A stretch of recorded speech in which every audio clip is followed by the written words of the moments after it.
to the team that's in first place playing baseball. Yeah, the Dodgers, first place team, and good news. Everything going great for the Dodgers. What their record is right now as they head into the July 4th weekend series? The Dodgers are 56-32. 56-32. The Dodgers had a half-game lead over the Padres. It is now a 9-game lead over the Padres and the San Francisco Giants. The Dodgers have won 17 of their last 22, and that's still with half a pitching staff and the bulk of the bullpen still on the disabled list. Congratulations, Ohtani, All-Star. Freddie Freeman, bad ankle and All-Star.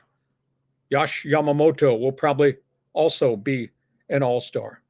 I think the other big storyline, I don't know if you saw the video, it's pretty scary. Max Muncy. I thought it was devastating. I thought it was season-ending. It was a fluke incident on a stolen base where he took a blow on his knee by a base runner sliding headfirst in.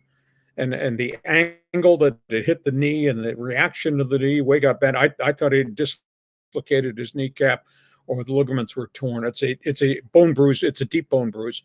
Luckily, that's all it is. Max Muncy's probably going to be out at least 6 weeks. But the Dodgers are so deep with multi-dimension guys who can play second, can play short, can play third. They're going to cover third base. They're talking about Tommy Edman taking ground balls, moving him over to third.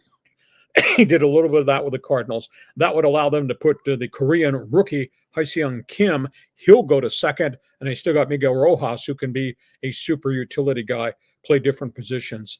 Tommy Edman's like a Swiss Army knife, man. He can do so many different things. So that was a really scary injury that happened to Max Muncy. Luckily, it was not as bad as it could have been, but it looked awful.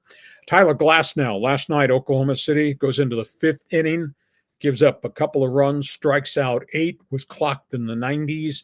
He looks like he's about ready to be activated, whether or not he makes one more rehab start. Blake Snell is throwing, but they're saying Blake Snell at least 4 rehab starts if there's no setbacks. So at this point, I think we're talking well after the All-Star game before we're going to get to see Blake Snell. They got rid of a former Padre pitcher, Luis Garcia, who has pitched well in spurts as a reliever, whether it was the Padres, whether it was the Angels, the Cardinals, etc. His ERA ballooned, had a couple of bad outings. They have designated him for reassignment. So that's all things first place Dodger baseball. Can you believe that? 56-32. Wow. Yeah, I mean, everything's going great for Dodger Blue, and you got to give it up for Clayton Kershaw, 3,000 strikeouts. I mean, that's a hell of an accomplishment. And I was just looking it up, on the all-time strikeout list. And I'm thinking, okay, who's next? The guy next to him on the list is Zach Greinke with 2,979, but he's retired. Is he playing this year? No.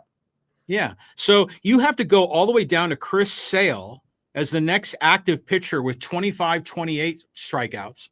So he'll probably make it. And then you got to go down to Garrett Cole with 2,200, Charlie Morton with 2,100, Yu Darvish with 2,007. I mean, 3,000 strikeouts, it's got to be hard to accomplish these days when starters rarely go past the 6th inning. Exactly. And that guy's 37 years of age. That guy's coming off double surgery. That guy's coming off a history more recently of back problems. He's a Hall of Fame pitcher, in all honesty, and he's a classy gentleman to boot. Yeah. So, great story involving Clayton Kershaw. Okay, that's all things first place Dodgers baseball. Other big story in baseball.